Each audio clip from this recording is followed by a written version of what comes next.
Welcome in, everyone, to the IATC Exchange Zone podcast, episode number 7, as we're rolling through the 2024 cross-country season. Thank you so much for tuning in. As always, we're excited to bring you another episode here on the Exchange Zone podcast.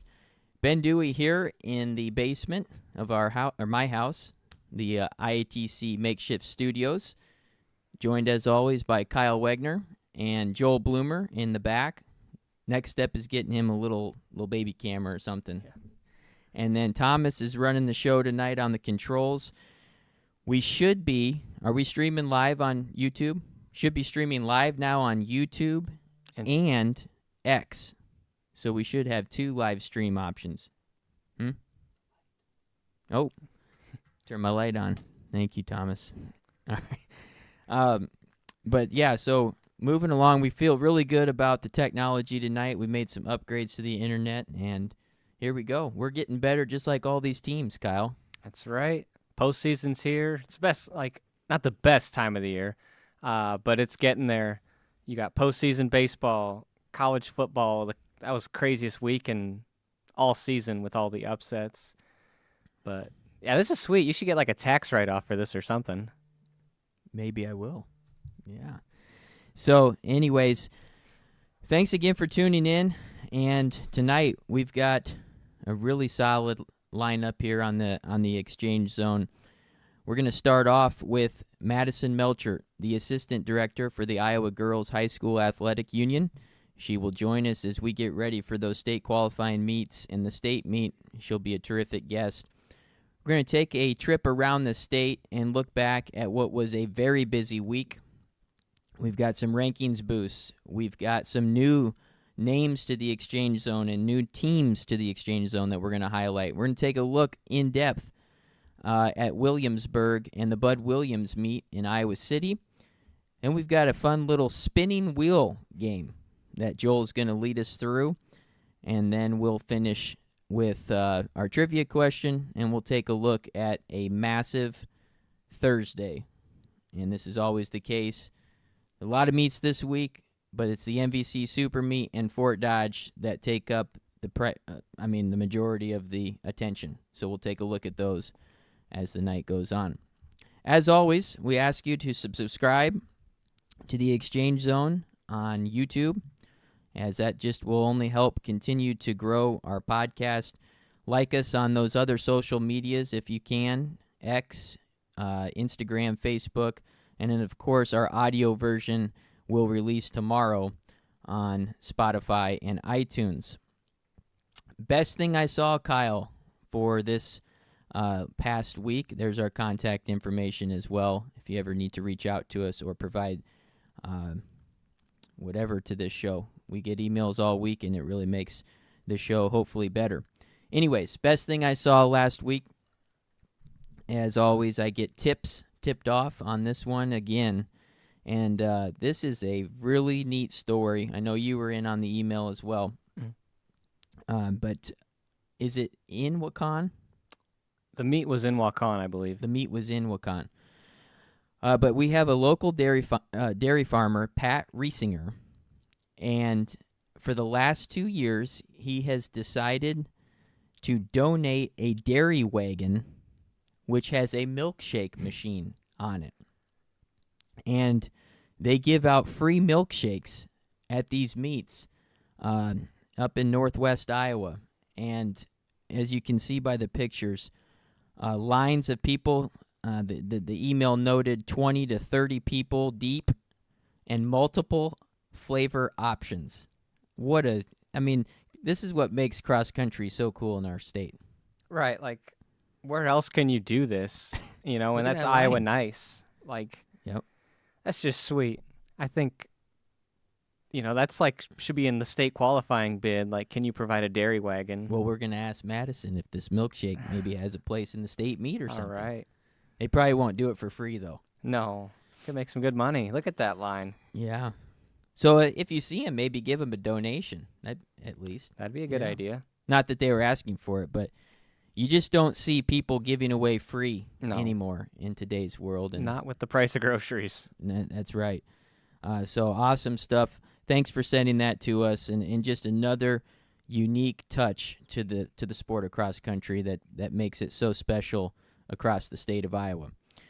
Moving on, we have a big meet coming up that the IATC puts on in Ankeny at Centennial High School. Eric Cogdale, the meet director, man, he's done an incredible job with this meet. And this, no doubt, has been a reason why the sport has grown exponentially in our state. The popularity and then also the competition level has risen, and it's because of this state middle school meet, the Washburn Classic. And just a little bit more information, the deadline is next Monday, October 14th. And the cool thing now is parents can just register their kid, even if your team is going. So let's say Roland Story's going. I don't know if they are or not.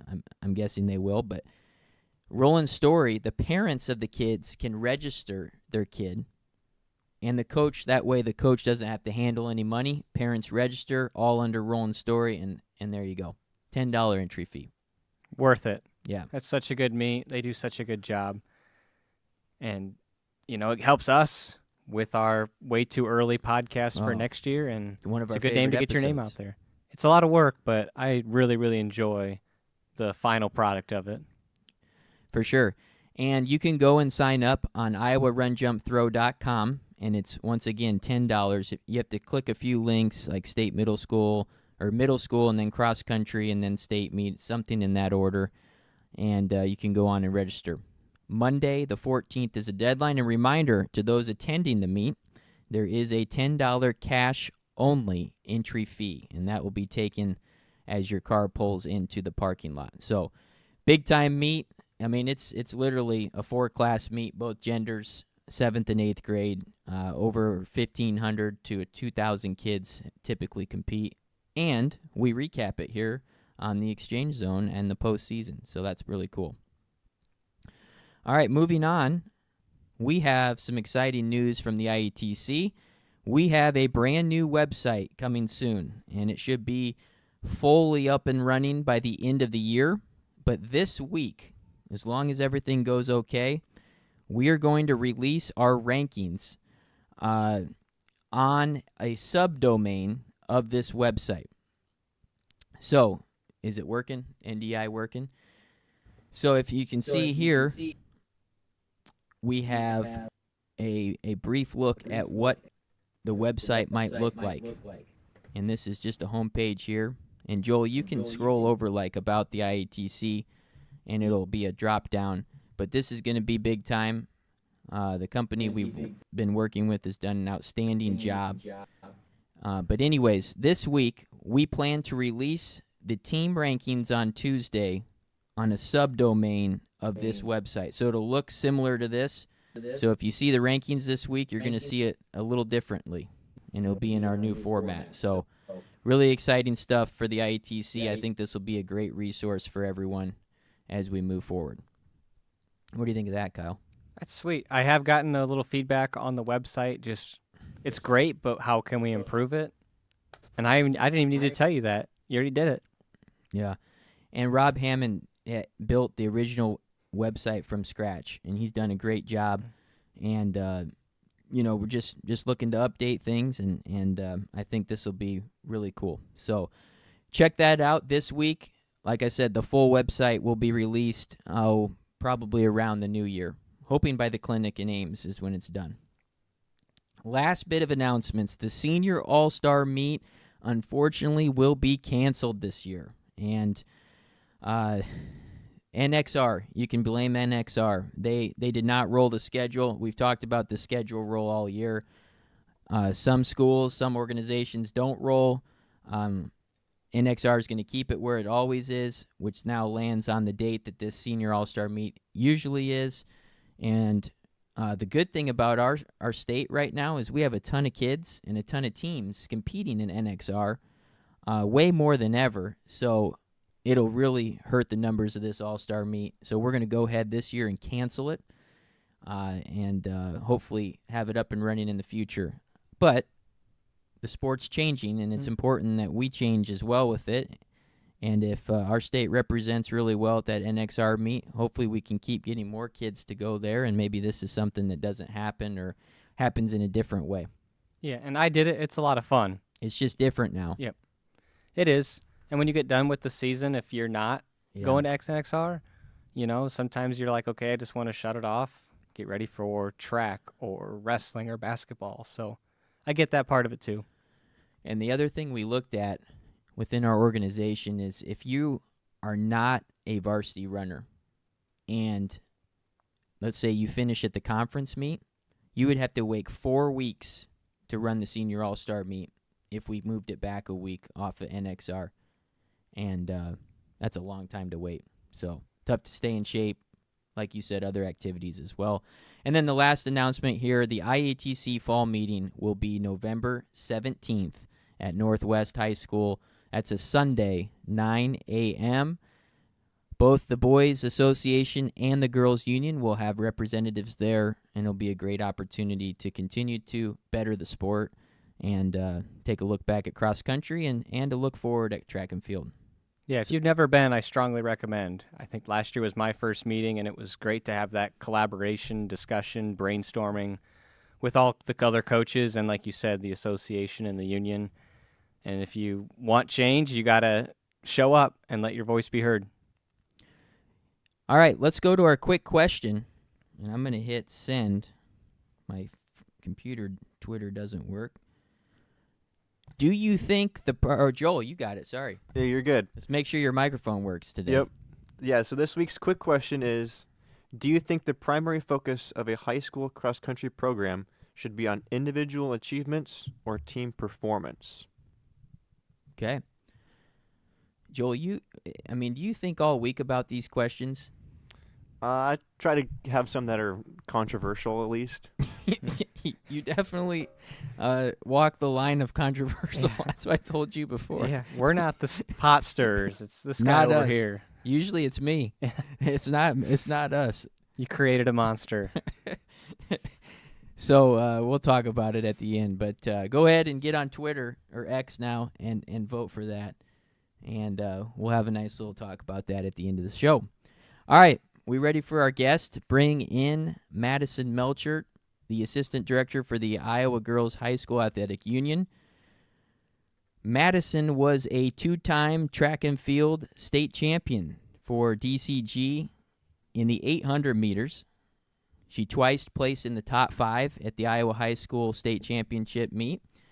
She went on to run at the University of Iowa, where she was a letter winner for the Hawks all 4 years of college. And what I could find, Madison, a 5K PR of 16:50 at Mount Sac. Sure, we'll go with that. Yeah. It's been a while. Fast. It's moving. That's moving. So, hey, thanks for coming on. How are you doing? Good. Yeah. Thank you for having me. I'm very excited to be a part of everything you guys are doing here. Yeah, and we're really excited to have you on. And this is a important part of the year. State qualifying meet sites get released a little over a week from this Tuesday or Wednesday. And I know you and Andy at the Boys Association are really busy this week, so we're appreciative of your time. And I think we'll get into some questions. How's that sound? Sounds great. All right. So first off, if people maybe don't know exactly what your duties are at the Girls Union, so can you tell our listeners kind of what your responsibilities are with the Girls Union and specifically with cross country?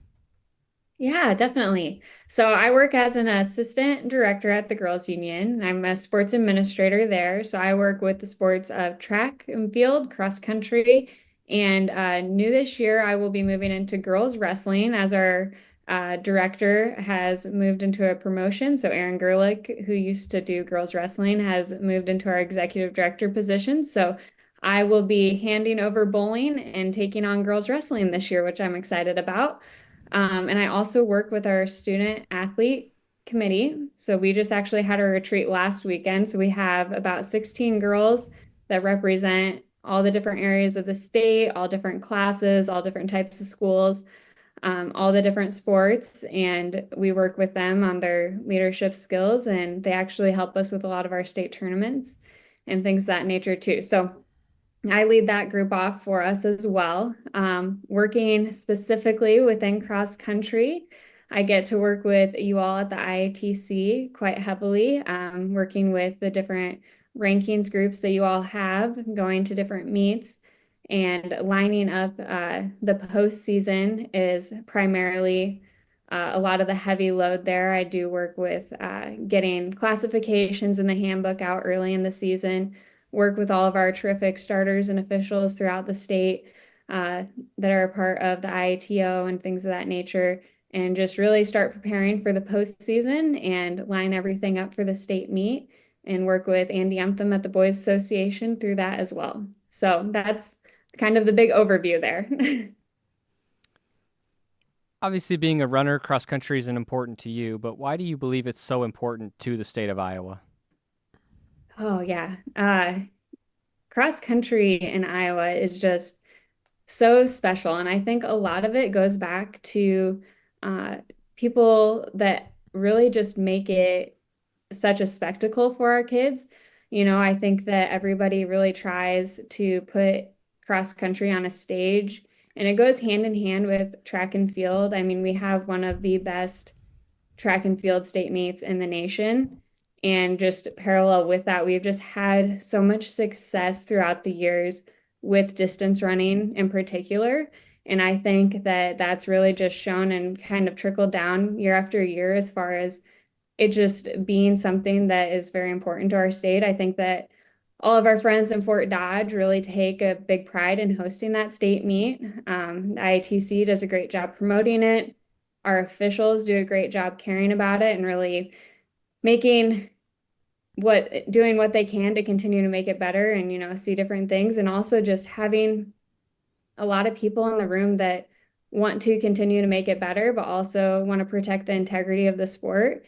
And so I think collectively as a whole, Mike J does a great job, and he does a great job promoting kids and making it just very exciting. And, cross country doesn't get a lot of opportunities to be Friday Night Lights unless you're in Ottumwa, obviously this year. But, state cross country is that. And there's a lot of people that care about making that a great priority for everybody. And you talked about those people in the room that help grow this sport. You obviously have a lot of duties and responsibilities with this specific sport. So who are some of the people that you have leaned on or have guided you to get to this point? Yeah. Oh gosh. I mean, our whole team at the Girls Union are just terrific. Erin Gerlich is doing such a great job in her first couple months as our executive director. Gary Ross, who I took over cross country after him, he preceded me, and he was tremendous for the sport as well. And he's just always a great person to talk to and lean on for different things. And my family at home is always extremely helpful with all that stuff as well. And that very much so includes my husband, Michael Melchert, who is a very decorated track and field cross country athlete himself, so we're constantly talking track and field cross country in our house. And that's just something that, we live and breathe. And it's just very important to our family, and just wanting to give back as much as we can to the state and a sport that's done so much for us. So let's shift to the state qualifying meet, as that is just right around the corner. Hard to believe it's already here in the next couple of weeks. What is the most difficult part for you and Andy to place all of these teams for this meet? Yeah. Oh gosh. Probably just trying to place everybody where they're supposed to be when you can't separate girls and boys teams. So that's kind of the biggest piece of the puzzle, is that, one site could make a lot of sense on the girls' side, but maybe not make the most sense on the boys' side, and trying to figure out how to shuffle things to make sense for both and be as equitable as we can. So that's probably the hardest part. But then obviously you get into certain things like travel and things of that nature, which we try to be very open-minded about. Obviously, we don't want anybody traveling 7 hours or anything like that, especially during the week. But we try to, do what we can to make things as equitable as possible. and work through some of that stuff and keep things within an attainable boundary as far as travel and things like that go. So that's probably the hardest, the hardest part is probably just having boys and girls kind of linked together that way. Sorry. Skipped a question I'm typing there. at it. So my question, I guess, how many schools typically put into host per class? Yeah, I guess that's kind of hard to answer specifically for a class, just because they differ. I'd say that there was probably about 40 total this year that put into host. But then again, too, I mean, that's just the schools that are filling out the form. You know, usually if we get into a position where we need somebody from this part of the state, we just call and everybody's very accommodating for that. Cross country is a little bit harder with state or with getting the state assignments and everything like that, just because it's at the beginning of the year. And so ADs are just so busy trying to do everything. And so sometimes that form, you just have to remind them a little bit on that just because there's so much going on in the fall. I thought it would be a good idea to maybe share with our listeners the process of the rankings, because I don't know if we've done that really in depth. So I guess on our end first here at the IATC, we have a rankings chair for each class and gender. So we have 8, and they have subcommittees within their class and gender, typically 6 to 8 additional people that cover all areas of the state. They come up with the weekly rankings. So with that background there, I've been able to kind of see this process evolve the last 2 to 3 years, and have seen what Madison and Andy from the Boys Association have done. And I just thought it'd be a fascinating question for everyone to hear what your next 10 days look like, because I have a feeling it's like state map, let's move pieces here and there. Rankings are up on like 7 different computers. So can you tell us what your next 10 days look like? Yeah, definitely. So I guess before now, what my process is, you know, I try to make it out to as many meets as I can, try to go to at least one a week, just so I can get out and see people. You know, it's one thing to look at results, but you really can tell a lot just by watching teams and watching people move, and how the season progresses, and then things start to make a little more sense on paper that way too. But we have a great relationship with IATC and work with their chairs. We have a meeting at the beginning of the year and kind of go over, you know, what Andy and I are needing from the rankings, as far as not necessarily always being a week of rankings, but more of a holistic view within the season. So just, you know, being cognizant of knowing, hey, we have 3 runners from Team A out this week. Okay, how many spots do we realistically need to drop them or not drop them, and things like that? Because what gets confusing is I actually take the rankings week by week, put them on an Excel document so I can see it and see the progression of different things. So when you do a week of ranking, it gets super confusing if you have one team that goes, oh, all of a sudden they're second ranked, now they're 17th because somebody was hurt, and now they're back up to 8. And that gets a little bit confusing and hard to track, and you're trying to look through results and say, okay, so they did this because, okay, I see this person was out this week, and that type of thing. So I think that over the past 3 years, we've done a really good job of evolving that process and getting everybody on the same page there. But so what I do is like I said, I go through this Excel document. I have all the weeks, and I actually highlight teams that have either gone up 5 spots or down 5 spots week to week. And that kind of gives me a little bit of a, okay, what do I need to see here? Did somebody have a big injury where they're out, or how is this tracking? And that way we can kind of have a better idea when we sit down and talk through things, Andy and I. We do have a meeting as well with IATC chairs at the end of, oh gosh, that's already next Sunday, isn't it, Ben? Friday, so Friday we'll have and Sunday. yeah, we'll have a meeting with them just to kind of talk about, okay, so this is what we were seeing throughout the season. We just want to confirm that that's what your guys' committee saw as well. So those are the different kind of keys that we use with the IATC and their rankings.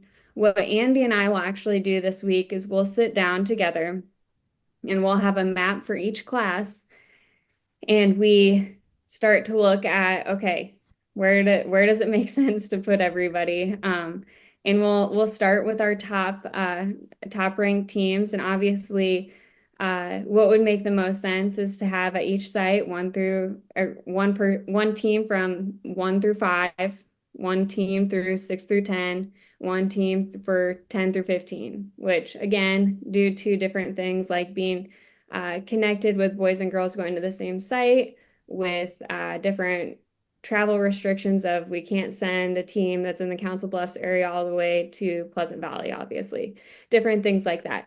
So it's a big puzzle that it's almost like draft day, it's like, okay, so this side is a little bit harder on the girls' side, this side might be a little harder on the boys' side. Where can we meet in the middle on certain things? And sometimes, we have to sit down and make, decisions of, okay, so this site might have a couple more ranked teams. However, we have them as, some more of the 15 through 20 ranked teams versus this site has 2 really good teams, and maybe it's like a 1 and a 6 and nobody else is there.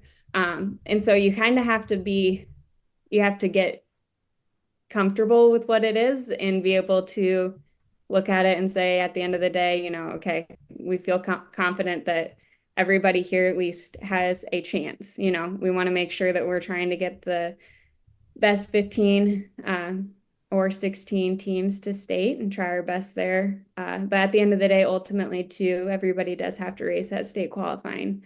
And so sometimes there are shocks, and sometimes there are teams that maybe that weren't even on like the IATC rankings that, shock everybody, which is great because they're multi-sport athletes and maybe they all didn't run together until later in the season. So there's definitely some leeway and grace there as well. So that's kind of what next week looks like for us, is a lot of conversations. Andy will definitely be on my speed dial, and we'll continue to communicate and go over all that stuff. So it'll be fun.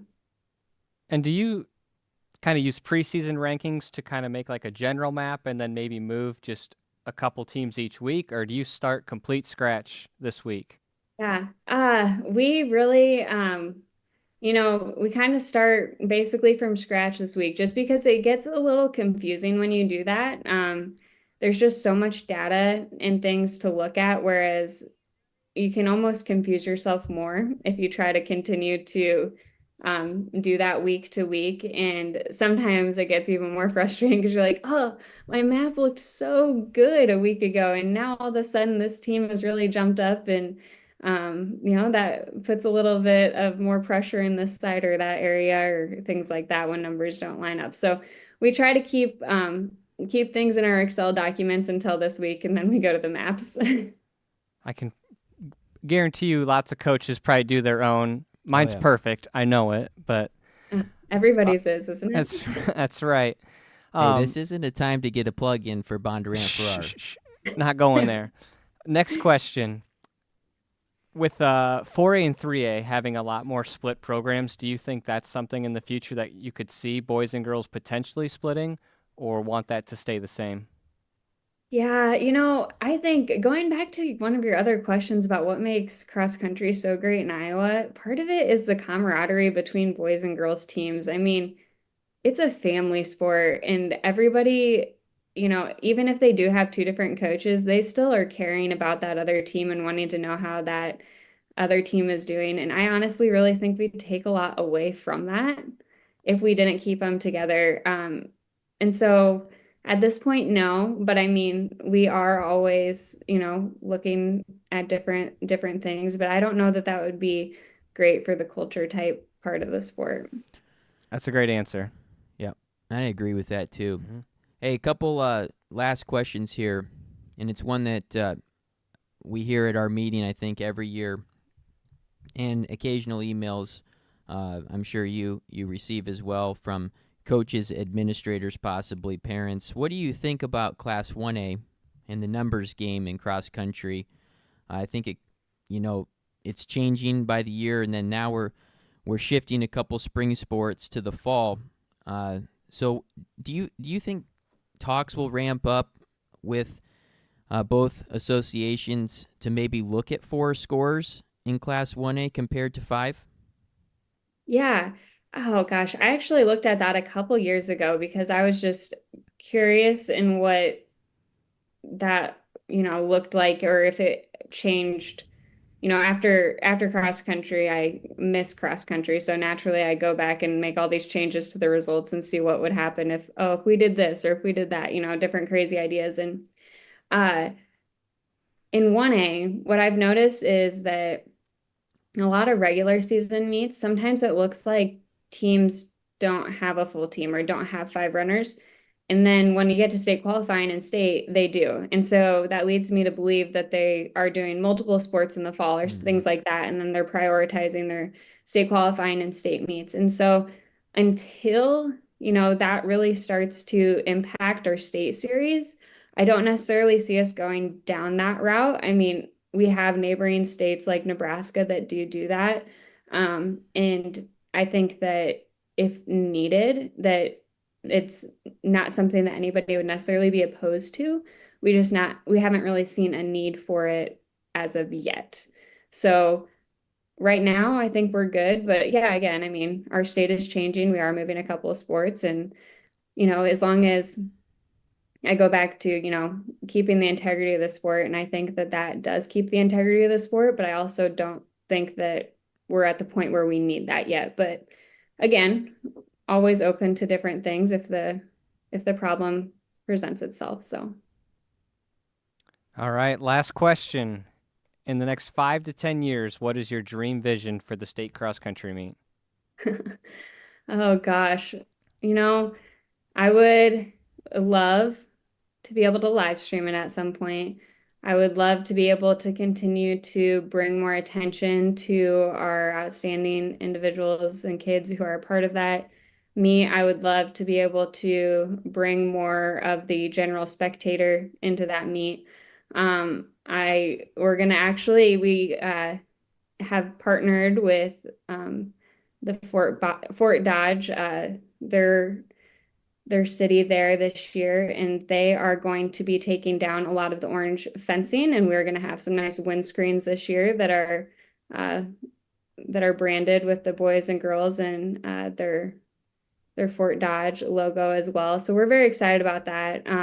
Just different things to continue to dress it up, make it feel special, make it continue to, be the big stage it is, and how can we make it bigger? How can we bring more people in? I think, that's always great. And I know you talked at the beginning that Waukon had that great ice cream truck. I got me thinking Fort Dodge does have their fan zone. So how can we invite them there? So there's no idea that's a bad idea. It's just how do we fit it in? How do we keep the integrity of the sport and work through different things there? Well, I mean, there's been such great improvement just in the last 3 years. So I'm sure you guys will do a tremendous job. And you're perfect for the cross-country role because of your passion for the sport in high school. I'm going to sound like an old person here. My first coaching stop, some people might not know this, was at Dow Center Grimes. I was 20 in 2011, and I was the boys' coach for 3 years before I went to Ames. And Madison was dominating the 3A scene during that time while I was on the boys' side. She obviously was coached by Coach Droppert, who's still there. And so I think Joel's question should have been, who's older, before I told that story.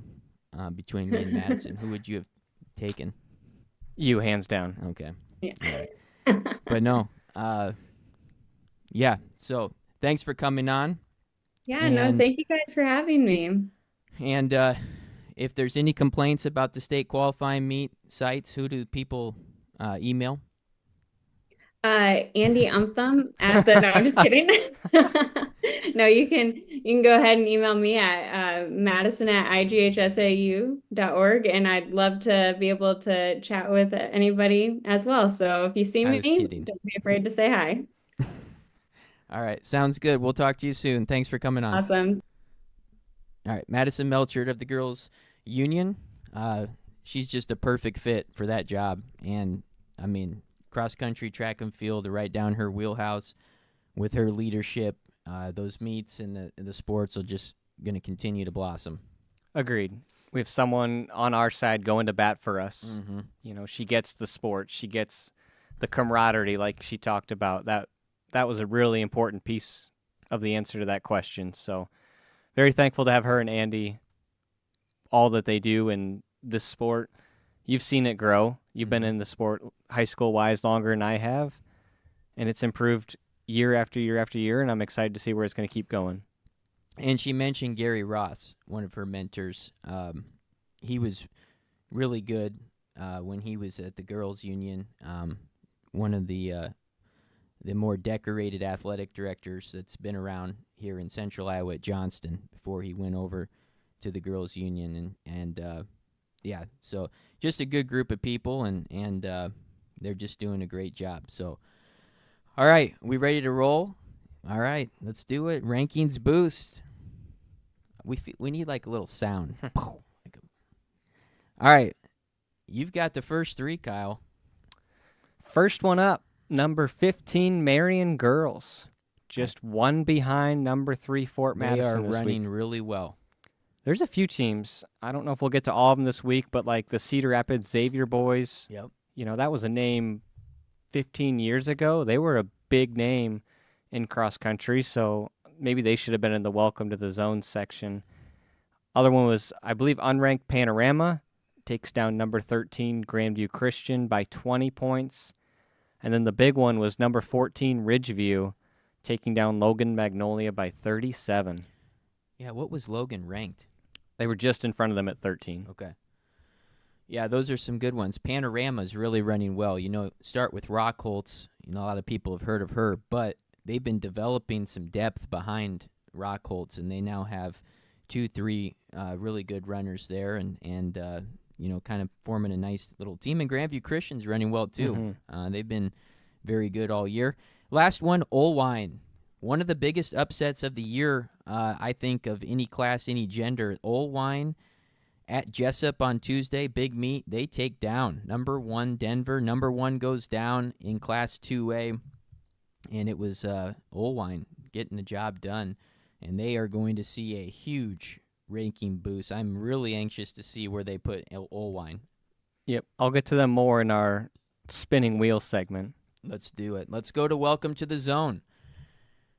Sioux Central of Sioux Rapids, the boys team. Welcome to the Zone. I don't think I've ever said this school's name on the podcast.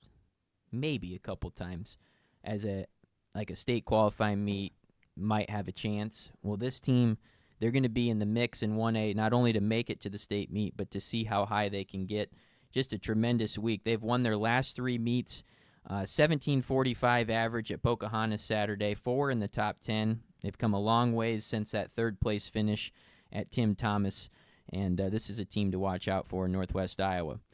Matt Richardson of Baxter. I want to say you might have mentioned him or Baxter I think earlier. Baxter once, but not Matt Richardson. So Matt Richardson, let me tell you about Matt Richardson. Senior, all right, he got the win at Clark over that Sheraton contention of Lucas Anderson. And he came in number 13 in 1A. Just a really good performance for Matt Richardson of Baxter. Jaden Peters. Watch out for this name, everyone, from Collins Maxwell.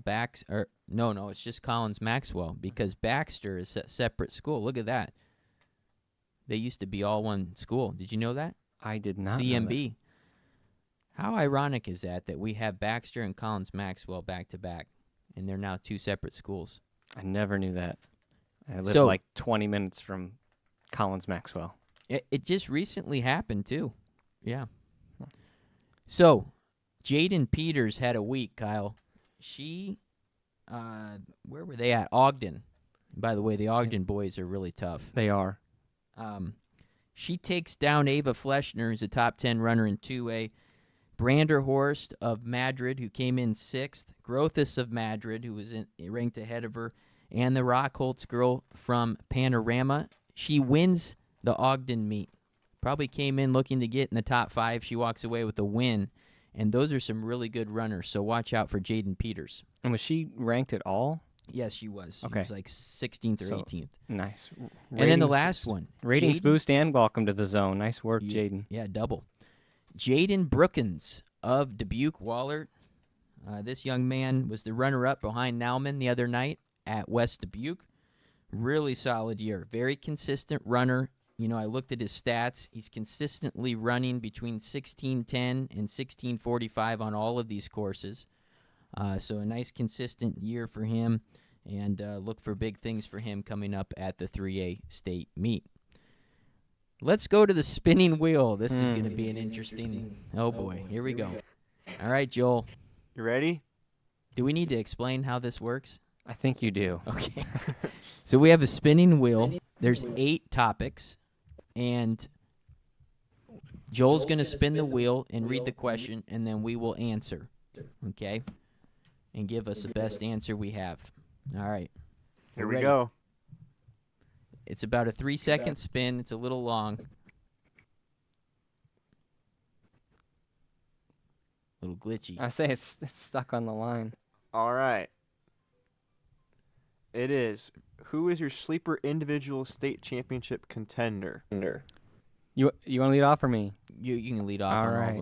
of them. I know your pick, so I'm going to go Class 1A. It kind of extends off my answers above. I think almost anybody in this field could be considered a sleeper since there isn't a necessarily someone that super stands out. With Gage High of English Valleys, Gavin Grunhoved of North Iowa Buffalo Center, Matthew Schall of Mac Valley. But my super sleeper pick outside of those 3, because I believe those 3 are ranked in the top, they are the top 3 ranked boys right now, is Gunnar Wagner of Woodbine. Strong finish in the 3,200 last year at state track. Mm-hmm. I still think Woodbine, they're going to taper well, and Gunnar's has a shot to bring home that state title in Class 1A. How about you? Good pick. Zach Flatibo of Garner Hayfield Ventura. This is a GHV team that's running very well in 2A. Zach hasn't lost to a 2A competitor yet this year. A couple of losses to Gavin Grunholt of North Iowa Buffalo Center and Austin Soldwich of Waverly Shell Rock, 13th at the state meet last year. This is a sneaky pick here, Kyle, in a 2A boys field that I think it's open. I think Emerson Vokes is the favorite right now. He looks really tough. Yep. But you've got a defending state champion in the field with Schwartzendruber. Is that right? Yes. Yep. And then a lot of other really quality 2A runners. So this is a super, super sleeper, Zach Flatibo, GHV. And I think that's what we tried to go with here, outside of the names we talk Yeah. about frequently. But good pick, especially 2A. You know, I do agree that Vokes is probably the favorite.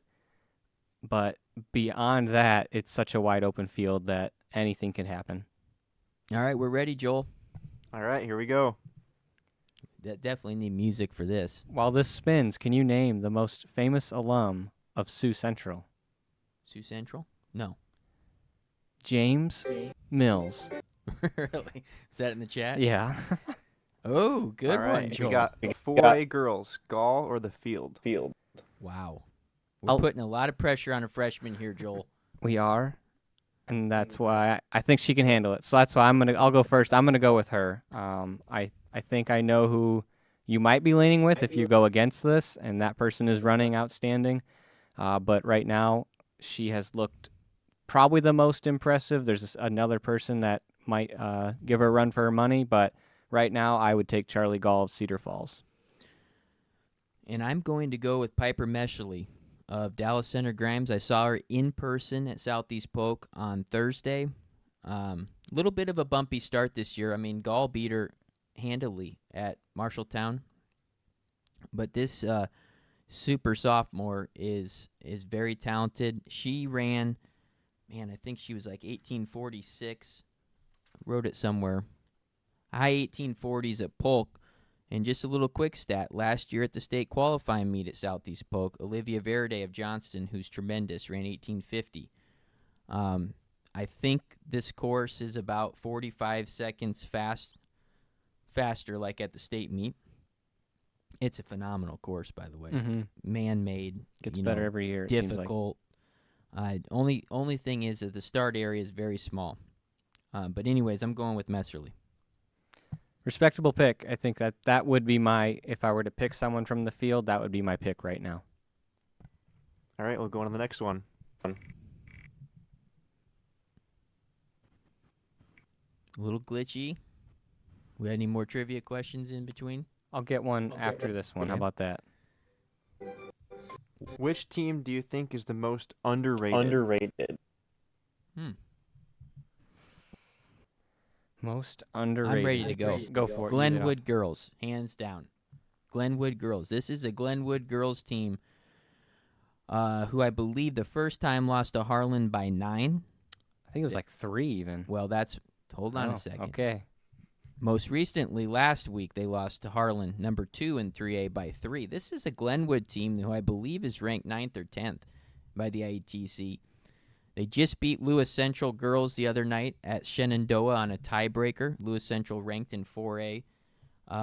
Grace Berglund running very well for the Rams. I've got one more note here.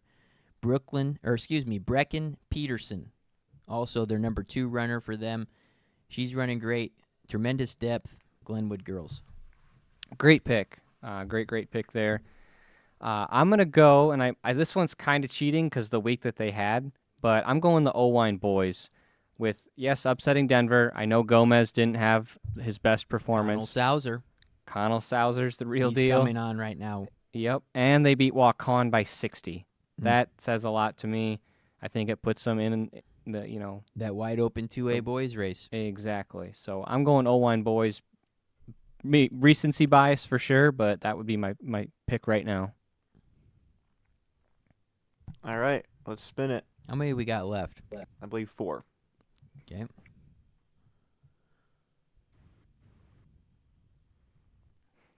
Who Oh, is it's the in the second middle. best team in 3A? What? Or who is your 2A boys podium of tonight? Man, they're going back to 2A boys. It's the hot topic. What do you got, Kyle? This is wild. I do think Gomez is gonna get it turned around, figured out. So I got Denver, Owine, and Mid Prairie. And I have, after this week, Denver scared me a little bit, so I backed a little bit off on Denver. Mid Prairie won. I think of these teams, I think they might have had the best week. Okoboji 2, Forest City 3. Those are my picks. So we had two different, one the same, different spot, but Now, Okoboji, I think Evan Osler is going to pull something here. they are the team that has gotten better. Them and Owine And have he's gotten still better not every running week. where he was last year. So, Right. I mean, Still finishing near the top at meets, yeah. but not, absolutely, smoking the field, I guess. But, yeah, This is wild class. it is. It is. I think there's 9 teams probably that could be on the podium. Yeah. All right. Down to 3. All right. Well, this spins. What do you think? Future idea. Now that we do this live, you could do a college commitment announcement. Do we have someone ready to commit? I don't know, but I think that would be. I heard we had someone on a visit this last weekend. I think there are lots of kids on visits. That's that time of year. All right, we got what will be the most closely contested individual race at the state meet? Oh, that's a good one. You or me? I'm ready on this one. Lead off. I mean, how do you not go with Merrick and Zuber in 4A? I showed all the data a month ago about Zuber and his ridiculous amount of close races. It seems to be primed for that setup again, down to the last second. I'm going those 2. That's a very good one too. I'm very, very excited for that one. I think maybe an easy answer could be Nauman and Dunham, but I'm gonna go with the Class 1A boys because there's so many guys that can win it. The 4 that I mentioned before with Gage High, Gavin Grunhove, Matthew Shaw, and Gunnar Wagner. So I'm going the 1A boys. Possibly more of a pack. Mm-hmm. All right, here we go. Down to 2.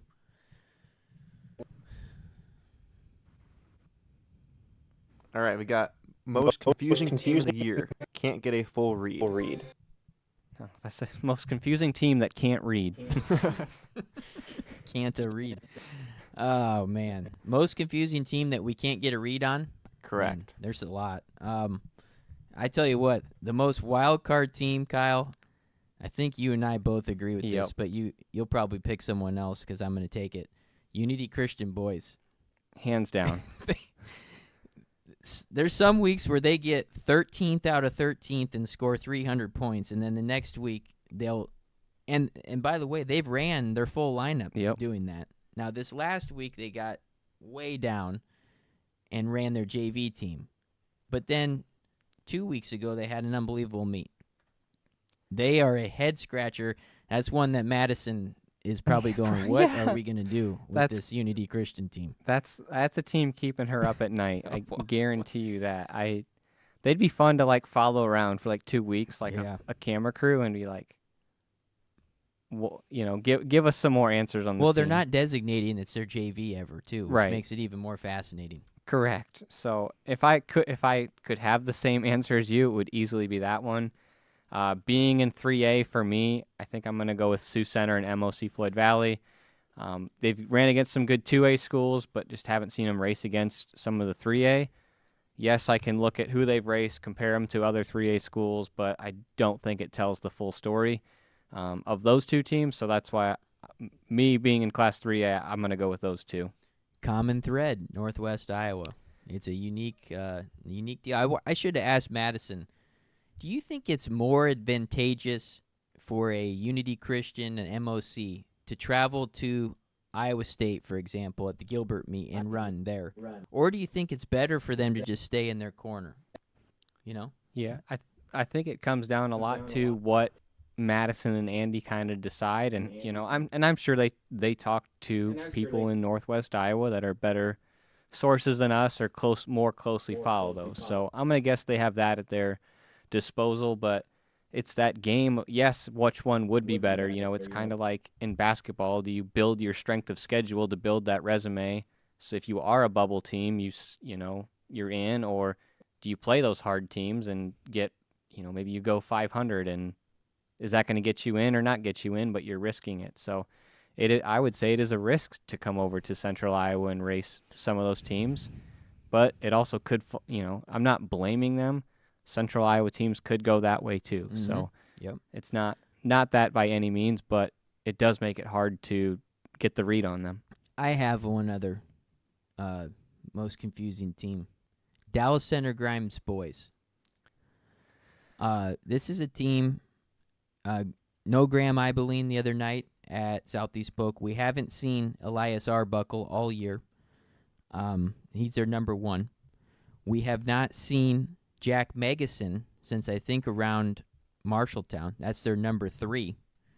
And we have not seen Colin Mandernock since last year's state meet, and he's also a top 6 runner for the Mustangs.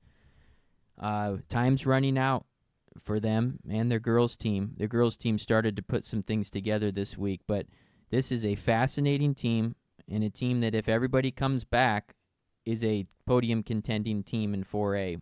At that 3rd spot. So that's another one to keep your eye on. I agree. They were preseason 7. I think we both had them 5, 6. And some of their guys are running so well right now. Like Sam Mora the other night was 4th at Southeast Polk. I mean, he's typically their 3rd runner. And they're top 10. Right now they came in preseason ranked 10. They're still ranked 10 with the craziness up and down season that they had. So they're a dangerous team. That's another one that is going to keep Madison up at night, I think, too. All right, last one. I think we all know what it's going to be. Who is the second best team? Oh, sorry. You're good. Who is the second best team in 3A boys and girls? Wow. That is a tough question. You want to go first? Who are you going with? You go first. All right, I've got a sweep. Yep. Boys and girls, Des Moines Christian. I'm going boys, Des Moines Christian. The Hagenbergs have been huge. 10 Pass has been solid when he runs. Mm-hmm. They don't need him to be a super, top 1 or 2 runner. They just need him to be right in that top 3 or 4 or 5. They're in good shape. The Hagenbergs have been great. Sisler has been really good. I like Des Moines Christian on the boys' side. And same with the girls. I think this is a team that's putting it all together at the right time. Erzen's running extremely well. Pothoven, Steck. Their usual number 4, Cassidy, did not run the other night at Indianola. I think if they get her in the mix of that top 5 lineup, this is the deepest 3A school outside of Pella. Oofta.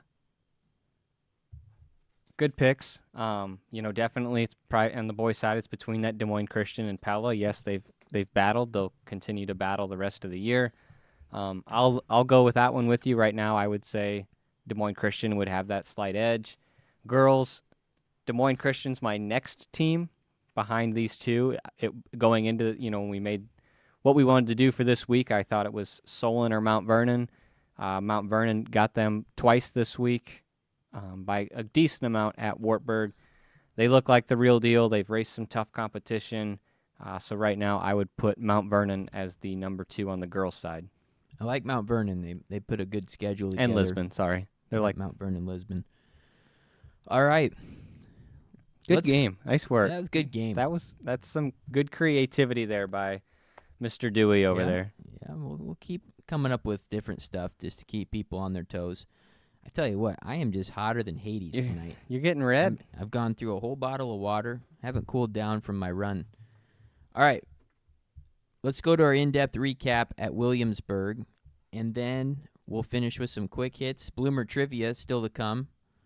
So let's get it going here. And we have the Williamsburg Invitational. And, Kyle, you were there firsthand. So tell us about the meet. Yeah, awesome meet. They do a great job hosting over there. We wanted to make some changes to our schedules, and that's one that stuck out to us, and I'm glad we made the trip over. Our kids were a little leery at first. It wasn't too far of a drive, but once the meet was over, everyone said they want to go back next year. That and Roland Story are now their 2 favorite courses. So fun meet, good road trip. Started off a little shaky. We had to delay the start of the meet. Texted me. I've never seen this. Spectators parking on the course. So had to delay the start of the meet to get some. Well, they never even got the cars moved. They just detoured around them. I thought they should just open up the doors and the kids should. That'd make it real cross country. But awesome meet. Good combination of 2A, 3A schools. Like I just mentioned, Mount Vernon girls just number 5 got that victory over number 4 Solon. They match up really, really well.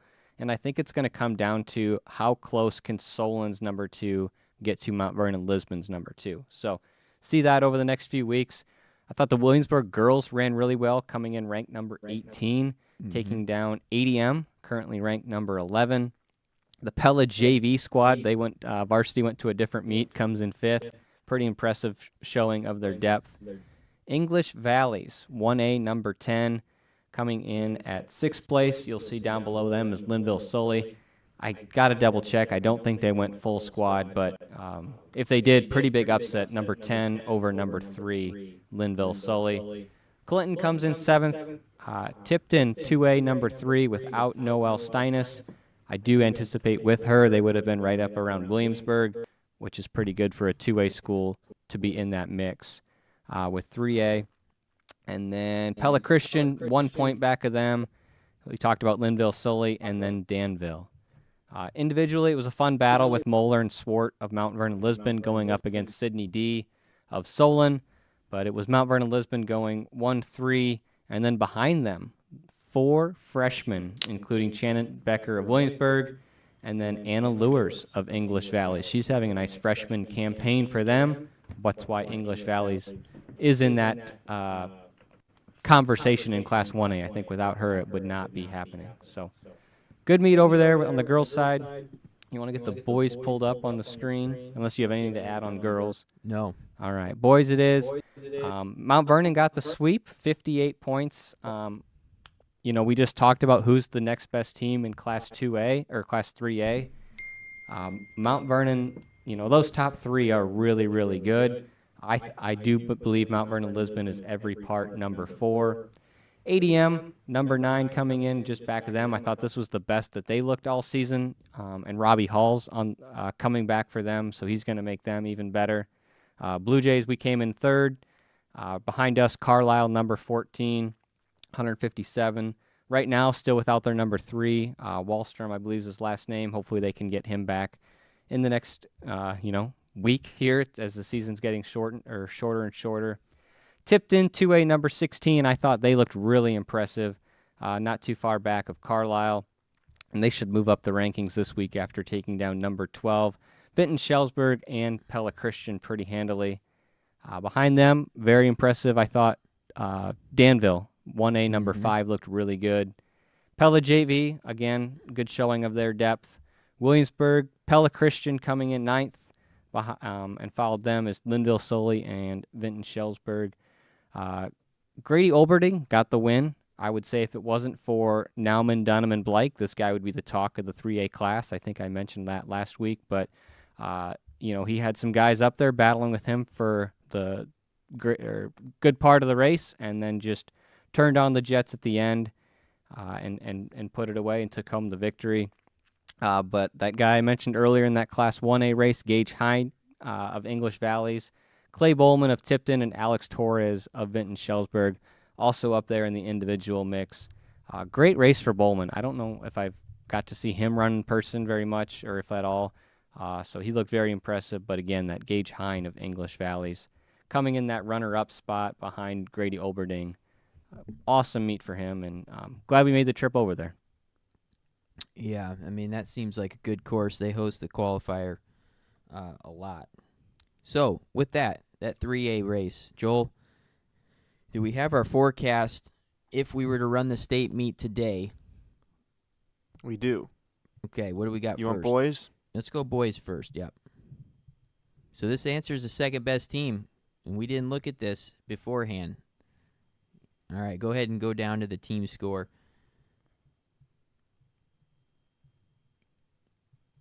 And we've got Des Moines Christian. We got Des Moines Christian and Pella. Pella not at full strength the other night at Bud Williams, but I like Pella as well as a possible runner-up to Gilbert. What does that have Gilbert scoring? 38. Holy smokes. And they had a heck of a week, too. They were tremendous this week. I think a perfect score on Monday. I've done this for our conference meet. I think up until this week, they had projected perfect score. I think now they're 1 through 4 and 6. Okay. They're impressive. And then they win at Wartburg Saturday. All right. Very good. Let's go to the girls. And while we do that, we'll get ready for Bloomer Trivia coming up here. And on the girls' side, what does that say for the winning total? 31. 31. That's crazy. 31 for Pella. Mount Vernon. Mm-hmm. Okay. Mount Vernon. My Des Moines Christian squad is way down there. Computer doesn't like them. Wow. I'm going to talk to James about that. Mount Vernon, where's the Glenwood sleeper at? 5. Okay. They're at 5. All right. Very good. Evens out for you. All right. Let's go to Bloomer Trivia. Cooper, no helping. All right, this week's question is, among all girls teams, Iowa City High has the most team titles. How many titles do they have? All right. Once again, in the chat, if you get this correct, I have placed the yellow hats. Kyle's seen them. They are sharp as can be. Yellow Nike hat with the IATC Exchange Zone podcast logo on it. It is going to be here within the next week, and then we'll mail them out. One guess, Tony. No, you can't have multiple guesses. Hey, Tony, how about you make your college commitment? We'll be the first one on the Exchange Zone. He says February 31st, 2025, which doesn't exist. And So it's not a real day. Leap year. All right. Put your answers in the comments, and we'll continue on as we're almost done here tonight. Upcoming schedule. I want to make sure we put this on there because we are going to be changing our schedule. Kyle's coaching, obviously, a big part of this last 5 weeks. I'm taking some vacations coming up that we're gone on Sunday. So the team here, we've decided that we're going to be shifting some dates. So next Sunday, we're normal. And then after that, we're going to be on Mondays through the state meet. And even after the state meet on that 4th of November. And we'll also move it up an hour to 7 p.m. So I want to make sure and take a picture of that. And we'll make sure to tweet that out and everything on other social media. So just an updated schedule here for the Exchange Zone. And we'll move on to our quick hits. All right. Kyle, you take those top two. Sure. Yeah, I think it just should be noted that a lot of teams held out, a couple runners from their squads this week to get ready for that postseason. So you really got to dive into those results and use James's website. It's a good tool where you can see if, the third-rated kid on their team ran that day or not pretty quickly. But on the boys' side, unranked Iowa City West taking down number 16 Cedar Rapids Kennedy is one that stuck out to me. And then the other one was that CPU girls squad I mentioned last week, taking down 2A number 9 Hudson. I get CPU 3A, but still a pretty good head-to-head victory for them. Yeah, CPU and Marion both last week good, and then they followed that up this week with another great week. Southeast Polk, I was at the race. Joel, did you go? I did not make it, no. Okay. Man, would you ever guess that from the west, Waukee Northwest High School, it would take an hour to get to Southeast Polk? Terrible traffic. I was gonna say, what would you? There's no good way. Not and at those that, that are in the CIML know this. Not at it's that time miserable. of day. Anyways, and the traffic by Southeast Polk is not good.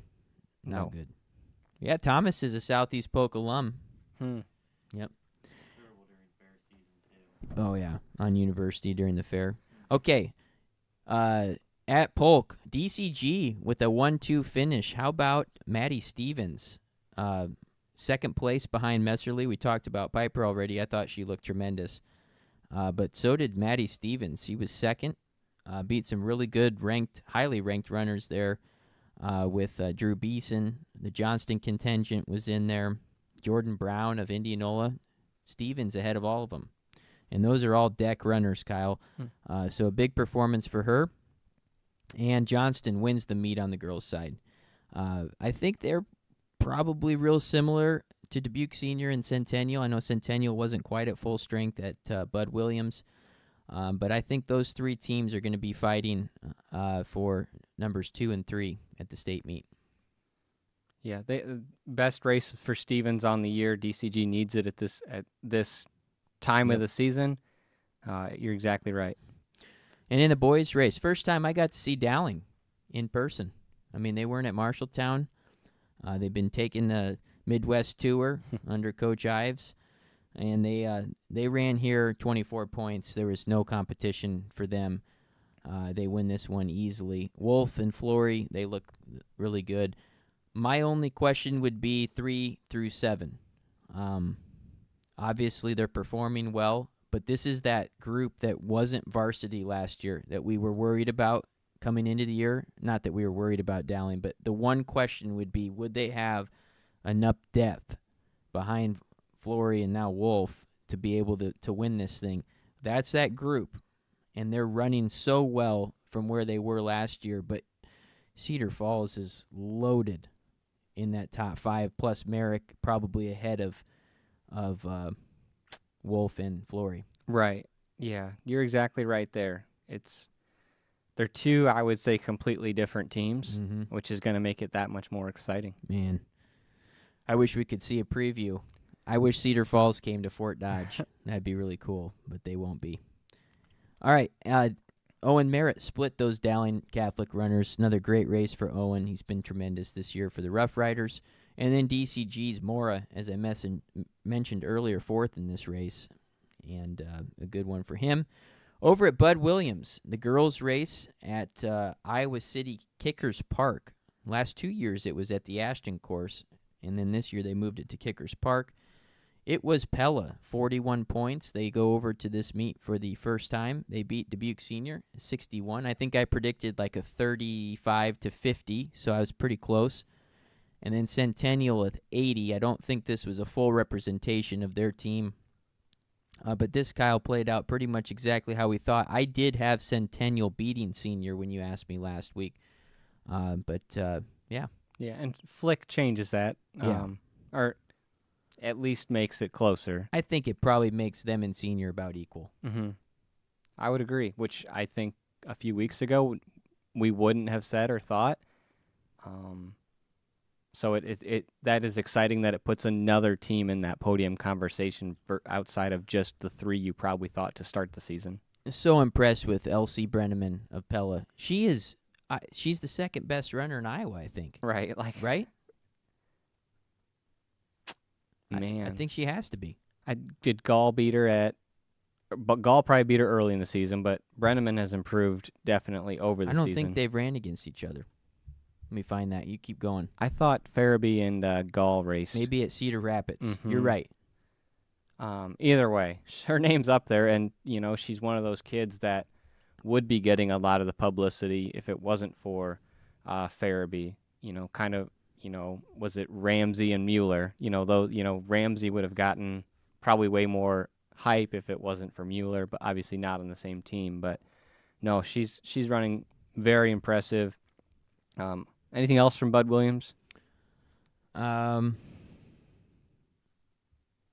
Morehauser ran fairly well. I mean, that just shows you about Elsie Brenneman. Morehauser is definitely a top 10 4A runner, if not higher. And she beat her by 45 seconds. Brenneman was third at Prairie behind Gall. So she's lost to Gall and Farabee. And I don't know, Kyle. She was, Farabee might have shut it down, but she was only 25 seconds behind Farabee. 17:48 to 18:11. And that's not a fast course, judging by the Clear Creek meet that was there. Right. Yeah. It puts her in the conversation for second in Class 3A, over Sonderman or. Yeah. All right. Moving on. We're almost there. Yep, I've already talked about Olwine, so I'm not going to mention that one. Ogden. I've got to New see number them. one. New number opinion. one I'm for gonna put them Dewey. in there. I got to check my list. But they've had some impressive meets. I think they just got barely beat by Nevada last week. This week they beat Ankeny Christian, who I think is on the rise as well. They take them down by 7. And then a boys' names to potentially jump in the rankings. Keep an eye on West Fork. And then we talked about that battle in Class 3A with number 7 DeWitt, number 5 Decorah. It is Central DeWitt getting the head-to-head victory at Epworth Western Dubuque this week. So both are very, very good teams, but DeWitt edging out Decorah this week. All right, and wrapping it up, the Wartburg Pleasant Valley girls, they dominate the Wartburg meet. Not as great a field as usual at Wartburg, especially with the out-of-state schools. Didn't see a lot of them up there. It didn't seem like a full field. I wonder if the calendar flip maybe hurt some teams. I know for us, it's hard to get kids on Saturdays with soccer and band and all that. So, I don't know. It does feel like Saturday meets are becoming less and less of a thing as what they were. There's a less conflicts to fight with. Mm-hmm. But PV looked good. Yeah, they did. Especially their 3 through 7. Holy cow. Yep. They put all 7 in like the top 20, I think, didn't they? Yeah, it was something crazy like that. West Des Moines Valley, their best effort of the year. Hands down. I was going to ask you, do you think it says more about them or more about this week's Cedar Falls? I think they're getting healthy, and Greta Bergman getting back. She's a really good runner, and if she continues to get better, they're going to be tough. Claire Lights, veteran runner for them. Remember, this is a team that came out of nowhere last year at the state meet. So this is a dangerous team. Watch out for the Tigers and Coach Tom Trigstad. The Gilbert boys, as I mentioned, had a really good week as well. They win this Wartburg meet to cap off a perfect score Monday and then a Wartburg Steve Johnson Invitational title on Saturday. All right, let's go through the poll question, and we'll take a quick look at the meets this week. How's the poll look? My computer doesn't work. Looks like we have 21% for individual and 79% for team. All right, what do you think, Kyle?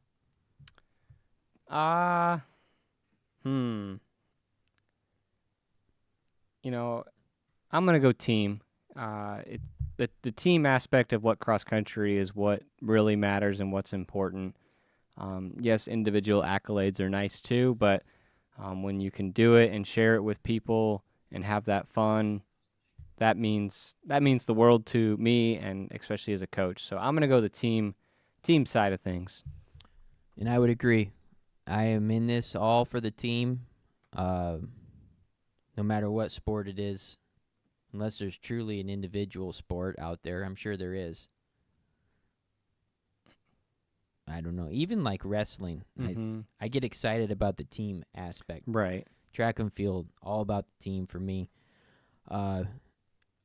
So I'm going team all the way.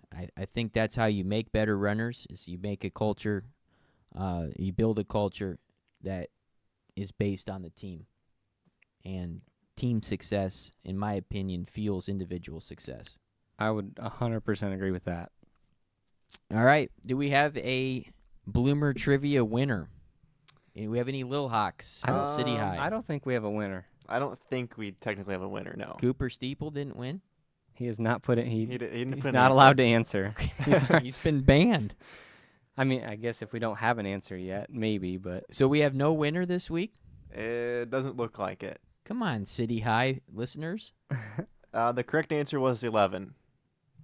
All right. Well, now there's going to be no winner. So Joel just gave the answer away. All right. Yep. Tony got it, but it was like his one of 18 answers. So, All right. So this week, everyone, Fort Dodge, I mean, we're looking at a loaded, primarily 4A field. Yep. It would be nice to see Pell up there, girls, but I don't think it's going to work out in their schedule. Dang, that would be a good one. That is, especially with Johnston there, Ankeny, Centennial. Centennial Yep. goes up. Got to get Cedar Falls over, like you said. But no, that's a really, really good one. I'm excited to see the outcome of that one on the 4A side. Yeah, and that'll be a good preview of the state meet. This is kind of where we really see the Dowling Catholic boys set up their championship run every year, it seems like, at this meet. And I think it'll be a great meet, really good meet. And then the super meet. Always good one. Always, always. And that'll have Cedar Falls, Kennedy, Dubuque, Hempstead, and Senior, the Iowa City Schools, and Prairie Boys. So it should be a good one I don't know where they're having that. Are they having that? They usually have it in Dubuque. Yeah, I just was with Coach last night. I think he said it, but I can't remember. We have had verification that Pella asked to go to Fort Dodge, and they were not accepted. Oh, man. Sometimes when you become really good, people don't let you in. It Darn. happens. So, anyways, I think that's about it. I saw your comment there. Yeah. Okay. Move on. All right. Sounds good. I think that's it. Oh, do we have another graphic, or are we done? We're done. I think we're done. Man. All right. Hey, Good episode. Thank you, Madison. Were we the live stream looked clean? Joel? I believe so. Yeah. The Zoom with Madison seemed flawless. Yeah, that was a good interview. I'm glad we got Yeah. to do that. I think coaches out there might want to know more about that process and how it looks. So that was great. I'm excited here. One more week before postseason really starts. So buckle up. Buckle up. And we'll be back next week at our usual time, 8 p.m. on Sunday. Then remember, after next week, we roll to Mondays at 7 through the duration of the state meet. have a great week. I still cannot believe the weather is like this. 83 on Thursday in Fort Dodge is just mind-boggling to me. Yeah. I don't know. The season flew by. It Yeah. just seems like it's... It always does. Joel, anything else? I don't have anything to add. All right. Have a great week, and we'll be out there following it, and we'll be back next week for the 8th episode of the IATC Exchange Zone podcast. Best of luck this week. Go get 'em, and we'll be back to recap it next weekend.